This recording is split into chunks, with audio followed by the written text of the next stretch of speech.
महसूस करेंगे आपकी कमर में जो दर्द है, इस आसन करने से आपको तुरंत ही राहत मिलेगी। इस प्राणायाम के करने से आपको तुरंत ही महसूस होगा।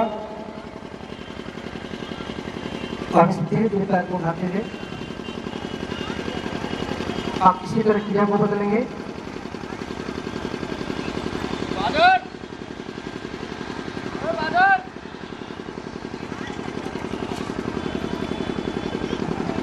आप दोनों पैर के बीच में 1 फुट की दूरी कर लें, फिर इसी तरह क्रिया को दोहराएंगे।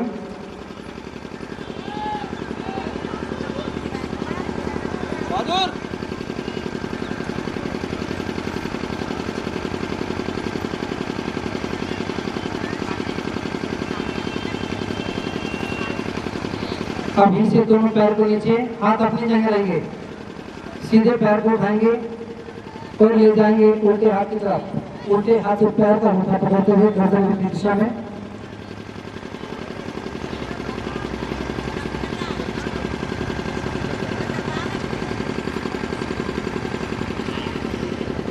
इसी तरह दूसरे पैर से भी।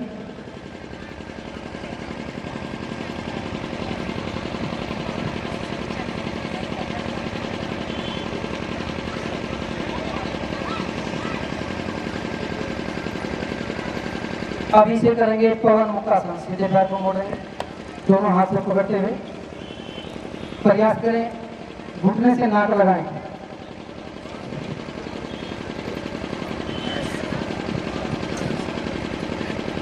इसी तरह दूसरे पैर से भी।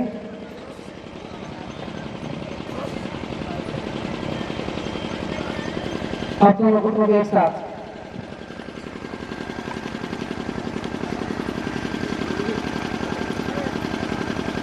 अब इसे करेंगे पवन धुलासन।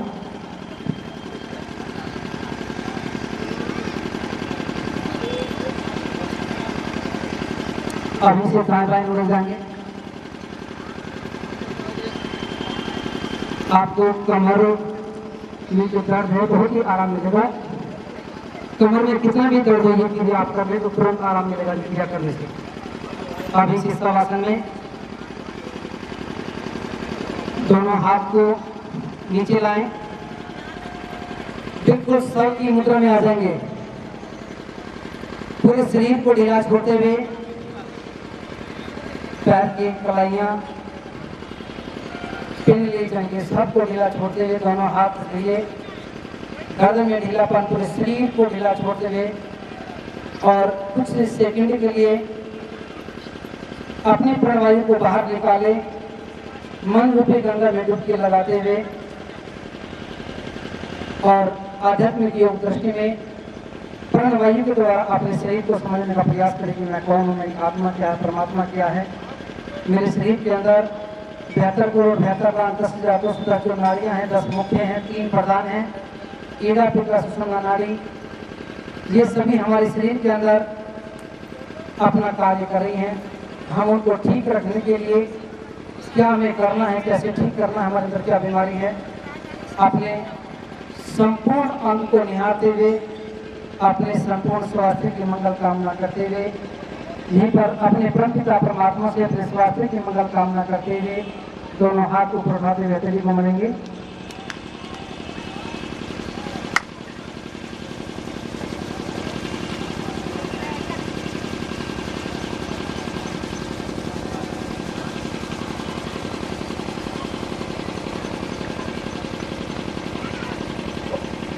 और इसे बाईं करवट लेंगे, बाईं करवट लेते हुए अब बैठ जाएंगे। सभी से हमारा निवेदन है, देखो जो साइड में बैठे हैं, योगाभ्यास। अब प्राणायाम शुरू होगा। ये हमारी शारीरिक एक अभ्यास है जो अंतर्राष्ट्रीय स्तर पर होगा। उसमें योगी की क्रिया नहीं है जो हमने यहाँ पर करा, क्योंकि हमारा जो दैनिक कार्य है जिससे हमारा स्वास्थ्य ठीक रहे वो हमने पूरा किया। और अब सभी बैठ जाएंगे ज्ञान ध्यान मुद्रा में। जितने भी माताएं बहनें बैठी हैं, पहले बैठने के लिए थोड़ा सीधा बैठ जाए। ये नहीं कि आपके घर में बैठे ऐसे बैठ, नहीं। योग मुद्रा में दोनों हाथ घुटने पर रखते हुए सीधा बैठेंगे। अभी से करेंगे पहला प्राणायाम, भस्त्रिका प्राणायाम। धीरे धीरे गहरे लंबे सांस को लेंगे और अभी से सभी समझने का प्रयास करेंगे। जिनको बहुत ही ज़्यादा साइनस की बीमारी है, सर में दर्द रहता है हर समय, स्मरण शक्ति कमज़ोर रहती है, दिमाग काम नहीं करता और हर समय माइग्रेन पेन रहता है, ध्यान चित्त भंग रहता है, ये दोनों अंगूठे को दबा करके बैठ जाएं, दोनों घुटने बात रखते हुए भस्त्रिका का प्रणाम भी करते रहेंगे। ये क्रिया जिसको जो बीमारी है उसी मुद्रा में बैठ जाएंगे, फिर आगे क्रिया हमारी चलेगी। पर प्राणायाम आप विराम नहीं देंगे, भस्त्रिका का प्रणाम लंबा सांस लेंगे, पूरा छाती में सांस को भरते हुए और फिर बाहर छोड़ेंगे। दूसरा वायु मुद्रा, इस वायु मुद्रा को अंगूठे के नीचे लगाते हुए और इस अंगूठे से इसको दबा दें। जिसको वात रोग की बीमारी है, जिसको पूरे शरीर में हड्डियों में दर्द रहता है, गैस ज्यादा बनती है और गैस ज्यादा दिमाग में चढ़ती है और हर समय वात रोग के कारण जो दर्द बनता है, इसको अंगूठे को दबा करके बैठ जाएं। उसके बाद शून्य मुद्रा, ये कानों के लिए है, जिनके कान में सैंसर की आवाज कान से कम सुनाई देता है या कान में कोई भी प्रॉब्लम है, तो इसको दबा करके बैठ जाएं। उसके बाद जिनको लीवर काम नहीं करता, पीलिया की बीमारी है और अंदर खून की भी कमी है और फैट और वेट बढ़ा हुआ है, उसको कम करने के लिए इसको दबा दे। ये पृथ्वी मुद्रा हो गई, अगर हम इसको दबा देते हैं तो पृथ्वी मुद्रा हो गई, फैट को कम करने के लिए इसको दबा करके बैठ जाएं। प्राणायाम में विराम नहीं देंगे, सभी कोई भी विराम नहीं देगा, करते रहेंगे लगातार। और जिनको खून की कमी है, बॉडी में खून की कमी है, खून नहीं बन रहा, तो इन दोनों टिप्स को ऊपर से दबा करके बैठेंगे। ये होगी सूर्य मुद्रा और सूर्य अग्नि का वास है। अंदर जिनके बीपी लो ज्यादा रहता है, अंदर एनर्जी नहीं है, अग्नि प्रज्वलित करने के लिए जो जठ अग्नि वो प्रज्वलित हो हमारे अंदर, इसको दबा करके बैठ जाएं। और यहां से वायु मुद्रा, जिनकी स्किन में प्रॉब्लम रहती है, शरीर में खुश्की रहती है या चर्म रोग की बीमारी है, हमारी स्किन संबंधी पूरी बदन में कोई भी प्रॉब्लम है या पूरी बॉडी में स्किन में हमारे पानी की कमी है, उसके लिए वरुण मुद्रा, इस कर्णों उंगली को दबा करके बैठ जाएं। और एक और माता बहने, हमारे गुरु स्वामी बाबा रामदेव जी कहते हैं, जो छोटे बच्चे रात को बिस्तर गीला कर देते हैं, तो ये जो टिप है कर्णों उंगली की, इसको आप दबा दें, इसको आप दबा दें तो बच्चा बिस्तर पे सुसु नहीं करेगा, क्योंकि जल मुद्रा है। और जल मुद्रा को जब हम दबाएंगे कुछ समय के लिए शांत हो जाती है। अब इसे करेंगे प्राण मुद्रा। ये जो दोनों उंगली हैं, ये दोनों उंगली को ऊपर उठाएं, इनको दबाएं। ये कानों के लिए, जो कानों की प्रॉब्लम होती है, इन दोनों को दबा करके बैठ जाएं। प्राणायाम भी करते रहेंगे, प्राण को विराम नहीं देंगे। और अपान वायु मुद्रा, अपान मुद्रा ये जिसका पेट का सिस्टम खराब है और सारा ही सिस्टम खराब है, तो बीच की दोनों उंगली को दबा करके और दोनों उंगली को सीधा फिट करके और बैठ जाएं। पूरे पेट का सिस्टम जिसका खराब है उसको बैठ करके आप प्राणायाम करेंगे। और अपान वायु, ये वायु मुद्रा ही अपान, तो वायु मुद्रा को अंगूठे के नीचे लगाते हुए और दोनों उंगली को दबाएंगे। केवल एक उंगली खड़ी होगी, जिसके मिर्गी के दौरे पड़ते हैं, जुबाड़ी भीग जाती है और गैस दिमाग में अटैक करके बेहोशी हालत हो जाती है, ये उसके लिए मुद्रा है। अब इसे करेंगे कपालभाति, ये मैंने आपको बताया। अब उसी मुद्रा में जिसको जो बीमारी है वो प्राणायाम करेंगे। अब इसे कपालभाति शुरू करेंगे और इस बीच में हमारे बीच में हमारे क्षेत्र की निगम पार्षद अन्नपूर्णा मिश्रा जी, तो मैं चाहूंगा कि योग के प्रति 2 शब्द कहें और इसके बारे में आपको मैं फायदे बताऊंगा। शिक्षक आदरणीय पंडित रविदत्त शर्मा जी, आज पूरे देश में योग दिवस मनाया जा रहा है और आप सब लोग यहाँ पर उपस्थित हैं। काफ़ी लंबे समय से आप पंडित रविदत्त शर्मा जी के सानिध्य में योग प्रशिक्षण ले रहे हैं। मैं ये कहना चाहूँगी कि योग से आध्यात्मिक, मानसिक, शारीरिक स्वास्थ्य हमारा बनता है, मजबूत होता है। योग से हम आत्मा तक पहुंच जाते हैं, ईश्वर तक पहुंच जाते हैं और योग में वो ताकत है कि हम सारे विश्व को एकात्मता की ओर ले जा सकते हैं।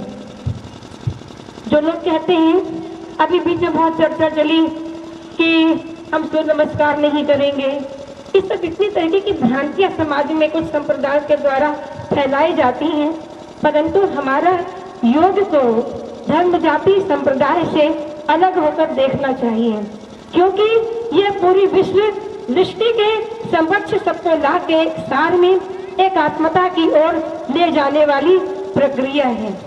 क्योंकि जैसे जैसे हम लोग योग क्रिया करेंगे और प्राणायाम के द्वारा हम उच्च सर्वोच्च आत्मा की ओर पहुंचेंगे, तो स्वाभाविक ही है कि हम ईश्वर की ओर जाएंगे, आध्यात्मिकता की ओर जाएंगे।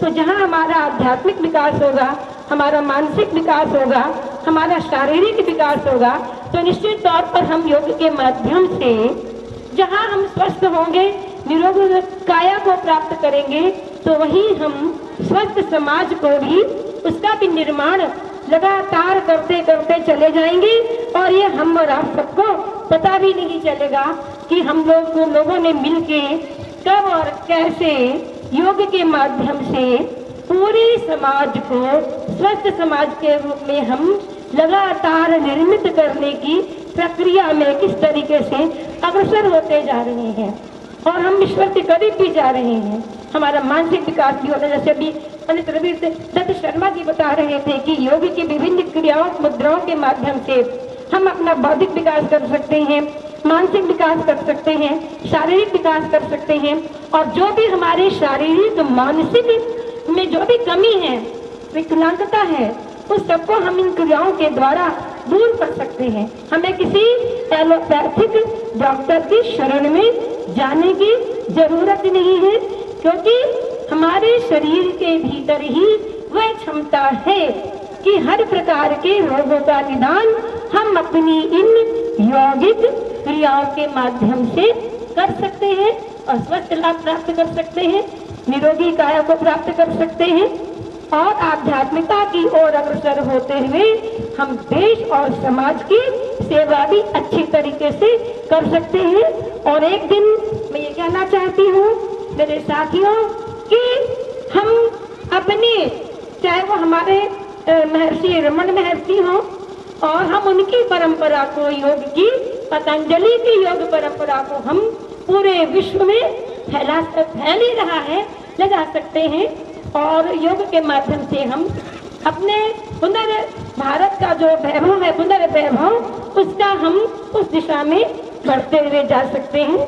तो मेरा आप लोगों से निवेदन है, बहनों से भी निवेदन है कि हम इसको एक मात्र शारीरिक क्रिया ही ना समझे, हम एक शारीरिक क्रिया ना समझे, बड़ी बड़ी भूल होगी, क्योंकि हम योगासन के माध्यम से हम एक साथ बहुत से लोगों का आनंद प्राप्त करने के लिए उन्मुख होने की दिशा में जा रहे हैं। इतना ही मैं कहना चाहूंगी, क्योंकि हमारे पास में पंडित रविदत्त शर्मा जैसे योग्य हमें सिखाने वाले बैठे हैं, तो हमें उनसे सीखने की जरूरत है। मैं यहाँ पे आपको लेक्चर देने नहीं आई हूँ, जितना मैं समझ सकती हूँ, जितना मैं जान सकती हूँ, वही विचार मैंने आप लोगों के सामने रखे। आप सब लोग इसे सीखिए, आत्मा से सीखिए, मन से सीखिए, ये मैं कहूँगी, सीखिए, दूसरों को लेकर आइए और उन्हें भी सिखाइए। बहुत बहुत धन्यवाद।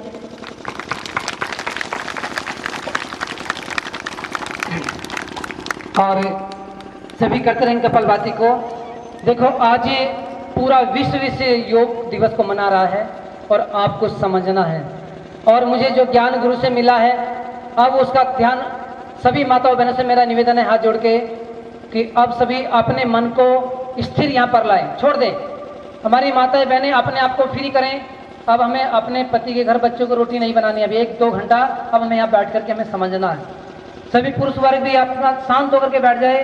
अब हमें किसी को कुछ नहीं कहना, केवल अब मुझे आध्यात्मिक योग में उतरना है और वास्तविकता को मुझे पहचानना है कि वास्तविकता क्या है और अब बीमारी की जड़ क्या है। कपालभाति को विराम नहीं देंगे।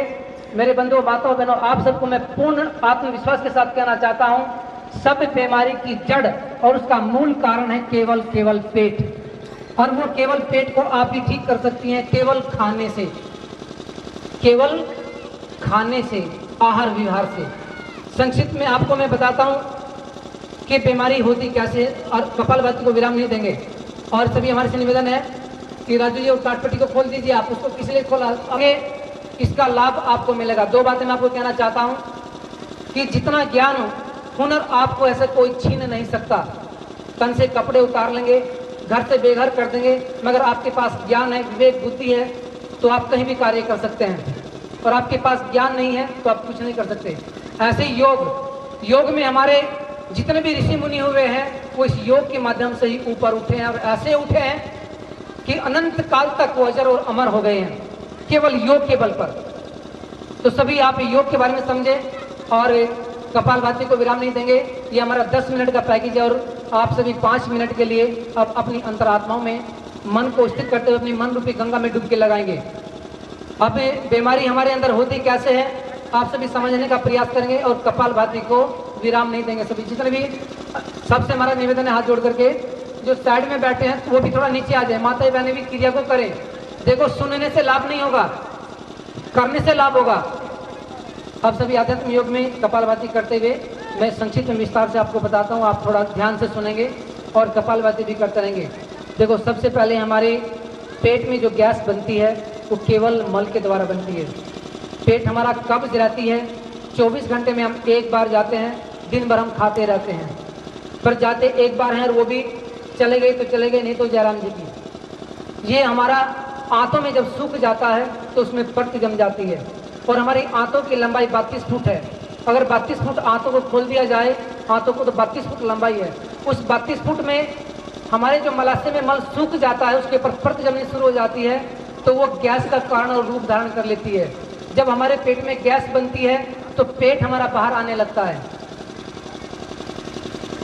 नीचे रखो। तो पेट में जब गैस बनती है तो हमारा पेट फूलता है। उसके बाद हमारे नाभि की ओर हल्का हल्का भारीपन होता है, दर्द होता है। जब हमारे गैस बनती है तो फिर पेट में हमारे फैट बढ़ता है, वजन बढ़ता है, फिर पेट हमारा टाइट होता है। फिर वायु विकार हमारी अंदर सड़न पैदा करके वायु वेग का रास्ता रुक जाता है। जो गैस हमें सड़ती नहीं वो फिर गैस ऊपर चढ़ती है। हमारी जठ अग्नि, हमारे किडनी, अमावस्या नासा, इन सब को खराब करती, फिर हमारी अटैक करती है लीवर पर। जो हम 4 रोटी खाते हैं तो हमारा हाजमा कम हो जाता है, हम 2-3 ही खाते हैं, हमारी पाचन क्रिया कम हो जाती है। उसके बाद वायु का वेग हमारे सीधे अटैक करता है दिल पर, फेफड़ों पर। वायु का दबाव पड़ता है तो जरा सी देर में हमारा सांस फूलने लगता है। वायु अटैक हमारे दिल पर करती है तो जरा सी देर में हमारा सांस दिल तेज तेज धड़कने लगता है। जरा सा हमने कोई कठिन कार्य किया, जीने पे 2-3 बार चढ़े तो सांस फूल जाता है, नाक से बंद और मुंह से लेना शुरू कर देते हैं। उसके बाद जब ये गैस हमारे दिमाग में टकराती है तो सबसे पहले नाक में सूखी पपड़ी आनी शुरू हो जाती है। जो उंगली हमारी हर समय नाक में सुबह उठते ही जाती है। फिर कान में सूखी पपड़ी आने लगती है, आंखों में कीचड़ आने लगती है। दिमाग में गर्मी इतनी हो जाती है कि हमारे दिमाग की जो साइंस है, मेडिकल साइंस में उत्तल और अवतल लेंस की जो फोकस दूरी है उसको ये वायु विकार इतनी हिट और इतनी गर्मी ला करके उसको बैलेंस को बिगाड़ देती है। किसी का नजदीक का नहीं दिखता, किसी को दूर का नहीं दिखता, चश्मा लग जाता है। उसके बाद ये दिमाग में जब घूमती है तो हमारे मस्तिष्क की जो एक अखरोट की तरह जो दिमाग है उसमें छोटी छोटी तंत्रिकाएं इतनी है, उसमें इतनी हिट गर्मी आती है तो 24 घंटे सर में तनाव रहता है, सर में अग्नि रहती है, क्रोध आता है, आवेश आता है, चिड़चिड़ा स्वभाव इतना मन में आता है। अगर अपने आप हम कुछ भी किसी को गप सप कर रहे हैं, कह रहे हैं तो अच्छा है, अगर दूसरे ने हाथ लगा दिया